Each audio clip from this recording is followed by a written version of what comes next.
Good afternoon. Good afternoon. Today in the Rose Garden, President Trump continued the tradition of celebrating the National Day of Prayer.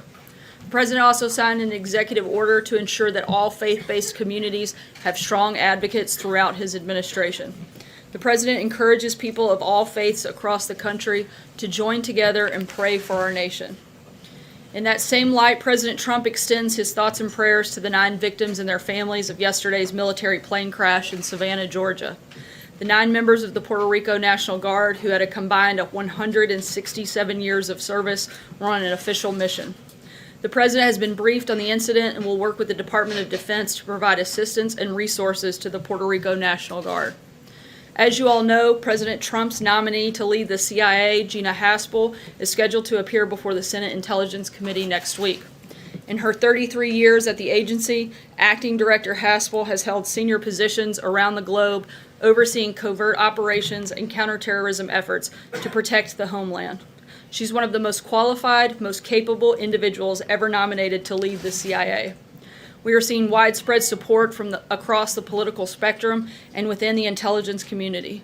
People that worked at the CIA, people that led the CIA, support Acting Director Haspel. Jeremy Bash, the former Democratic Chief Counsel to the House Committee on Intelligence and Chief of Staff at the CIA under President Obama, called Acting Director Haspel the rare CIA director nominee that both parties should love. With planning and preparations underway for the summit with North Korea and with Secretary Pompeo now engaged from the State Department, Republicans and Democrats should come together and confirm Gina Haspel as the director of the CIA.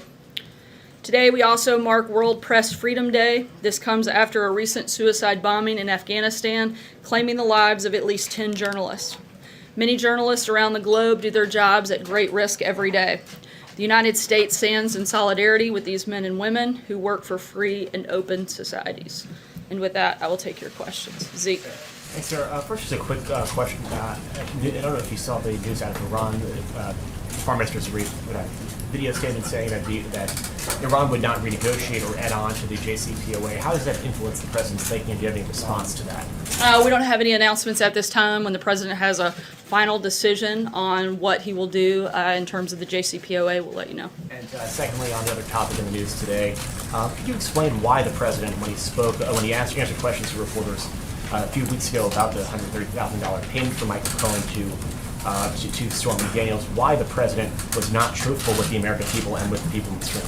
As Mayor Giuliani stated, and I'll refer you back to his comments, this was information that the president didn't know at the time, but eventually learned.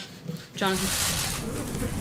Take a broader view on this. I know you can't talk about the details, but can I ask you, when the president so often says things that turn out not to be true, when the president and the White House show what appears to be a blatant disregard for the truth, how are the American people to trust or believe what is said here or what is said by the president? We give the very best information that we have at the time. I do that every single day, and will continue to do that every day I'm in this position. But the president, when the story first happened, came out that Ty Cobb would be leaving and Emmett Flood would be coming in, the president said fake news, said it was not true. When he talked about the prisoners in North Korea, he said the previous administration had been failed to get them out. These 2 of them were taken prisoner while Donald Trump was president. And obviously the totally conflicting statements on the Stormy Daniels payment. And these are statements that are just not true. When it comes to North Korea, I think you could also look at Otto Warmbier, who was detained during a previous administration, as was one of the current detainees. And so that would reflect the president's comments that he made. When it comes to the last instance that you mentioned, as Mayor Giuliani stated, this wasn't something that was initially known, but later learned. And again, we give the best information possible at the time, and we're going to continue to do that every single day. You started paying back Michael Cohen back in February of last year. I mean, the reimbursement was happening long before the president was asked about this. Is that a question or? But I'm saying, I mean, how could he not have known? He was paying him back. Again, I'm not going to get into those details, and I would refer you back to the statements, pretty lengthy statements made by Giuliani both last night and this morning, as well as the president's tweets where they've both spoken about that. Jim? Just to follow up on that, the president did talk about monthly retainers in his tweet, and then Rudy Giuliani said that the president only knew about this 10 days to 2 weeks ago. How can you only be aware of something 10 days to 2 weeks ago, but at the same time being in the process of paying monthly retainers that apparently covered this reimbursement to Michael Cohen? Again, I can't get into the details of the ongoing litigation. I'd refer you back to the president's If I outside could just follow counsel. up on it. You said on March 7th there was no knowledge of any payments from the president, and he's denied all of these allegations. Were you lying to us at the time, or were you in the dark? The president has denied and continues to deny the underlying claim. And again, I've given the best information I had at the time. That response And I was would in- refer you back to the comments that you yourself just mentioned a few minutes ago about the timeline from Mayor Giuliani. That statement, Yeah. but Sarah, that Sorry, statement, Jim, I'm that gonna statement keep was going. in reference to the reimbursement, the payment. Again, I gave you the best information that I had, and That means you were in the dark. You the didn't know- you allegations, didn't know at the time. the allegations, the president has denied and Why continues to can't you deny just the answer underlying yes or no claim. whether you were in the dark? I think it's a fairly simple question whether you just I think didn't it's a have the fairly simple information answer that at I've the given time. you actually several times now. I gave you the best information that I had, and I'm going to continue to do my best to do that every single day. Jeff? Sarah, can you give us an update on the 3 Americans held in North Korea? Rudy Giuliani said that they were going to be released today. Is that true? We can't confirm the validity of any of the reports currently out about their release, but we certainly would see this as a sign of goodwill if North Korea were to release the 3 Americans ahead of discussions between President Trump and Kim Jong-un. In addition to being an attorney, Steve, sorry. sorry, Sarah. In addition to being an attorney for the president, does Mr. Giuliani, Mayor Giuliani, have a wider remit to talk about things like foreign policy? As he did? Not that I'm aware of. Steve? Yes, Sarah, I wanted to ask you about these reports citing U.S. intelligence that the Chinese have installed new missile platforms on disputed islands in the South China Sea, and they also appear to now be basing fighter jets there. Meanwhile, pilots are being warned that Chinese military personnel are pointing lasers at U.S. military aircraft in Djibouti and Africa, injuring American pilots. Does any of this cross a red line for the president, and how does the administration intend to respond? Yeah, we're well aware of China's militarization of the South China Sea. We've raised concerns directly with the Chinese about this, and there will be near-term and long-term consequences, and we'll certainly keep you up to date. John? Thanks a lot, Sarah. Were you caught off guard by Mayor Giuliani's comments on Fox News last night? I'm not part of the legal team and wouldn't be part of those discussions. So is the administration, is the president, is he pleased with the job that Mayor Giuliani is doing right now? It seems as if he's opened the president up to some sort of criminal liability as it relates to federal election campaign violations. I haven't discussed that with the president. I wouldn't be part of those And conversations. so the president then is pleased with the job that Mr. Giuliani is doing on behalf Again, I haven't had that conversation with the president. That's an outside counsel and not something I would be a part of. Francesca? Thank you, Sarah. When was the last time that the president talked to Michael Cohen? And is Michael Cohen still his attorney? And also, is the White House concerned, or is the president concerned, that any conversations he would have had with Michael Cohen would have been picked up by the wiretap that we learned about today? Let me see if I can get all of those questions since there were quite a few Let's talk altogether. to him. I'm not sure when the last conversation took place. On the second part, I'm not aware of specific places where he's representing the president. And on the last one, I would refer you to the president's outside counsel about any concerns of wiretapping. That wouldn't be Just something that we to would. clarify, when did you specifically know that the president repaid Mr. Cohen for the $130,000? You personally? The first awareness I had was during the interview last night. Major? Sarah, you said earlier that when you've given answers around this general topic, you gave us the best information you had at the time. Now it appears that your position is you're not going to comment because it's ongoing litigation. Have you been advised not to wade into this to protect yourself from any potential legal exposure by giving either false information or information that proves later not to be able to be withstood in court? No, but I would always advise against giving false information. As a person of human decency, I do my best to give Jonathan's question correct earlier, when information. you say before that you gave the best information you had at the time. And I to deter continue it, to do that today. But it turns out not to be correct or accurate, are you then trying to limit the liability that you may encounter by not dealing with any of those questions now and pushing it all off because you say it's ongoing litigation? Again, I'm giving the best information I have. Some information I am aware of and some I'm not. When I can answer, I will. But beyond that, I really don't have anything to add. Let me ask you something that the mayor said last night, not related to the questions you've gotten so far. He said, he, meaning the president, fired Comey because Comey would not, among other things, say that he wasn't a target of the investigation. Is that the White House position now, explaining why James Comey was fired? There are a number of reasons that James Comey was fired. The president's named several of them, but the bottom line is he doesn't have to justify his decision. The president has the authority to fire and hire, and I think every single day we've seen that he made the right decision in firing James Comey. Fired? Again, I think that there are a number of reasons that he was fired. Certainly, What's the James state of the Comey was time? fired for lying, leaking, and politicizing the FBI. And the president has been, I think, repeatedly, day after day, been proven to be exactly right in his decision to fire James Comey. He also And said sorry, that- Major, I'm he going to said keep that this going. is a completely Shannon, I'm gonna- tainted sorry. investigation. Do you agree with that? Can you, He said it's a completely tainted Sorry. investigation. Do you agree with that? Shannon, go ahead. can you clear up this timeline a bit, back to Jim's question about when exactly did the president learn that the payments were going to Michael Cohen to cover the Stormy Daniels? I would refer you back to Mayor Giuliani's comment, and for anything further, I'd 10 refer to you 2 to weeks. And did the president know that Mr. Giuliani would specifically be talking about these payments on Hannity last night? Was he aware of the time and the method? I don't know, that Mr. that's a Giuliani question was- you'd have to ask the Okay. mayor. Do you know?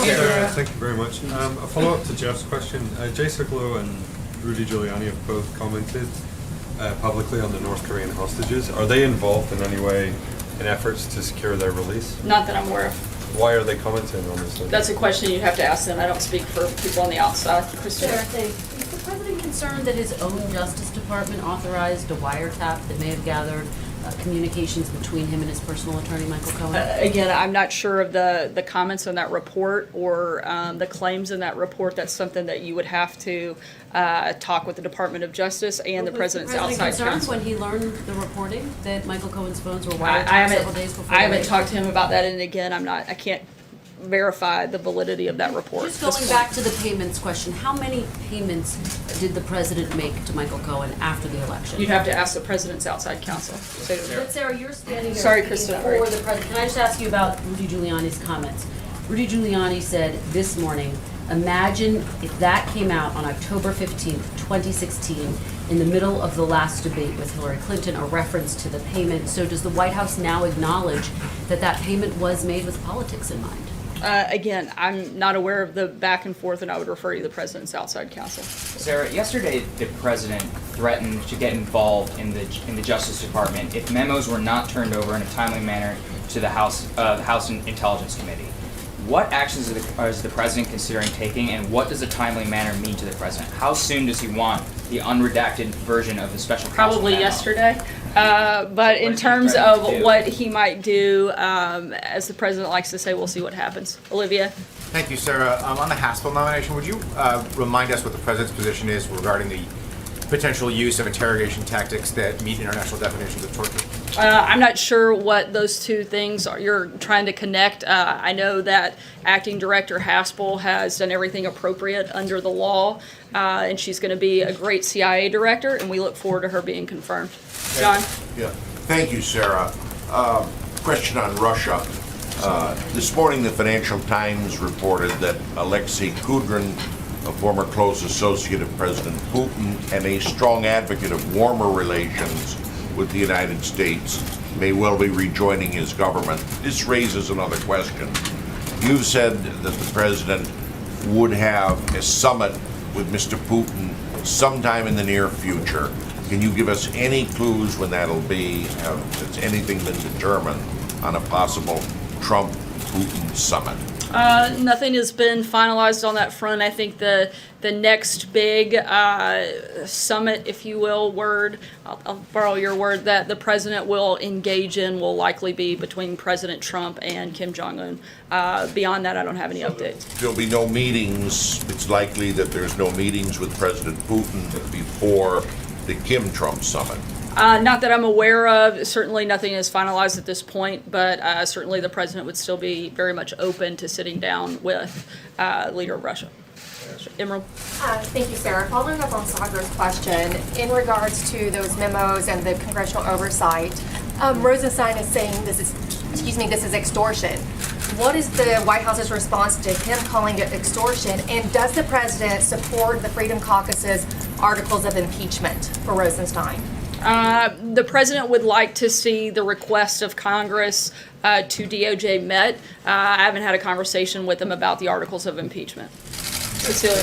You just said that James Comey was fired for lying and leaking and politicizing. What did he lie about before he was fired, and what did he leak before he was fired? There are a number of allegations. One in which he lied during congressional testimony, and has been continually, I think, had a number of contradictions since then, which I pointed out that the president said he has learned every day since firing Comey that it was the right thing to do, and certainly has been justified in doing so. But again, going back to the president, frankly, doesn't have to have a justification. He can hire and fire whoever he wants, and he made the decision to fire James Comey, and that's certainly a decision he stands by, and one that he feels very justified in since. Julie? Giuliani correct in saying that he was fired in part because he wouldn't tell the president that he wasn't part of the investigation? I can't speak for Mayor Giuliani. I haven't talked to the president about that. Julie? Did the president file a fraudulent personal financial disclosure last year when he filed a report that did not include a loan from Michael Cohen or any company affiliated with him? I mean, if there was no loan, then what would he have been reimbursing?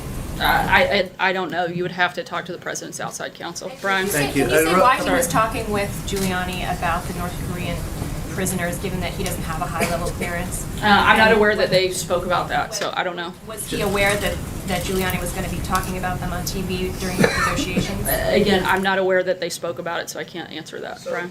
A couple of quick questions. Does the president believe he's above the law? And does No. he prefer to sit down with Kim Jong-un I'll answer the first question. No. Go ahead. Thank you. And then does he prefer to sit down with Kim Jong-un versus Bob Mueller? I certainly think that the president feels like stopping a nuclear war and helping protect the safety and security of people across the globe would certainly be the number one priority of the president of the United States, and certainly I would think would be the priority that most Americans would share and support the president doing. Take one last question. Lalit? Sarah. Sorry, April. Okay, Sarah, really fast. Can you, two questions. Can you, if you're not ready, I was looking for him. I thought he was over here. He's usually standing over there. Well, He threw me off. I'll come to you next, slowly. Okay. So Sarah, at this point, can you tell us definitively if the president plans to answer any questions from Bob Mueller, and if not, what is now in place here at the White House to go through that process of a subpoena, a possible indictment, a possible grand jury? Again, those are all questions you would need to refer to the outside counsel. Okay, well, now, going to Rudy Giuliani. Did Rudy Giuliani do harm to the president today and last night in his conversations to Fox? I don't believe so. Sorry, I'm going to take the last question like I promised to do. Why didn't he talk to the White House press office about his impacting stellar statements about what was happening? Everyone is on The White House press office wouldn't coordinate with the president's outside legal team on legal strategy. You said yourself you were blindsided. I actually didn't use that term. Well, I said it, but you were blindsided from what you said. Well, with all due respect, you actually don't know much about me in terms of what I feel and what I don't. 21 years to understand how this operates. All right, I think we're good. Lali, go ahead. Last week there was a meeting between the Indian Prime Minister Narendra Modi and the Chinese President Xi Jinping in China. How does the White House sees a meeting between the two leaders, India and China, trying to improve the relationship? And did President had a role in that? We don't have an official policy, but certainly think it's always good when other world leaders are getting along, and certainly when we can cooperate, that's definitely a good thing. We have a great relationship with both countries and hope to continue to do so. Thanks, guys.